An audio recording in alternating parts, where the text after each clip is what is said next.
flag. Yet today we enjoy such robust religious freedom that this litany of persecutions is horrifying. Proof of how far we have come was on display in 2016 when the United States Supreme Court began its session by seating 6 Catholics and 3 Jews as justices.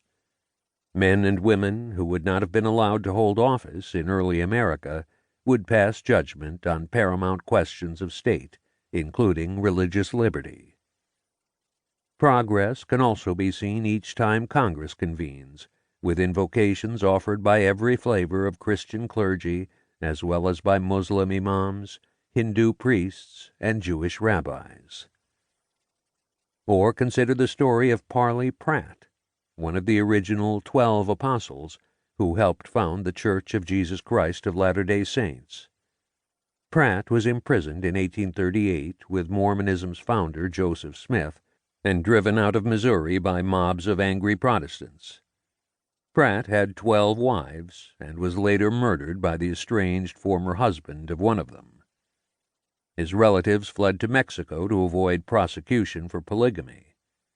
Yet in 2012, the Republican Party, which had earlier led the drive to ban Mormonism, chose as its nominee Parley Pratt's great-great-grandson, Mitt Romney.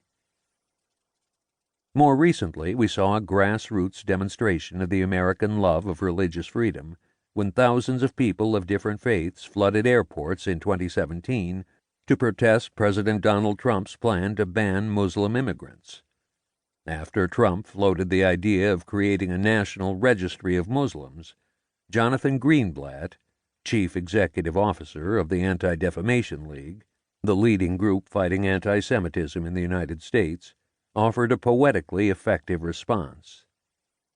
Because I am committed to the fight against anti-Semitism, if one day Muslim Americans are forced to register their identities, that is the day this proud Jew will register as Muslim. The strength of America's approach may be judged not just in the relative absence of persecution, but in the nation's spiritual vibrancy.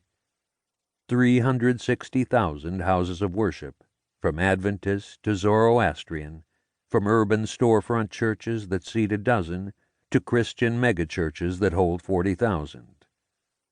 Spiritual practice thrives even more in the privacy of our homes.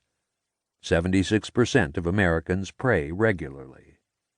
Notably, affluence has not dampened our religiosity as it has in other countries. The Pew Research Center recently mapped the relationship between wealth and religious practice.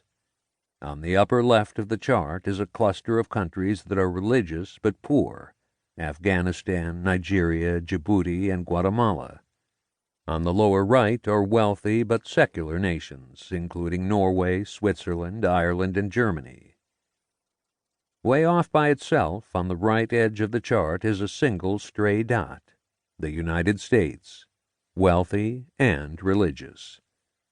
America has reduced religious persecution without subduing religious passion.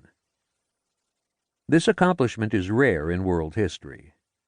For millennia, societies have puzzled over how to have both religion and freedom. Government efforts to promote a single faith often had short-term benefits.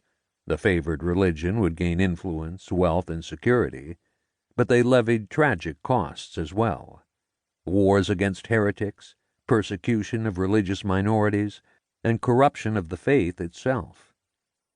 Thomas Jefferson complained that the quest for doctrinal orthodoxy had made of Christendom a slaughterhouse, and at this day divides it into castes of inextinguishable hatred to one another. Religion often has been a powerful source for good, yet there's no denying the frequency with which it devolves into crusades, inquisitions, holy wars, jihads, genocides, pogroms, civil wars, and terrorism. The problem is not religion per se.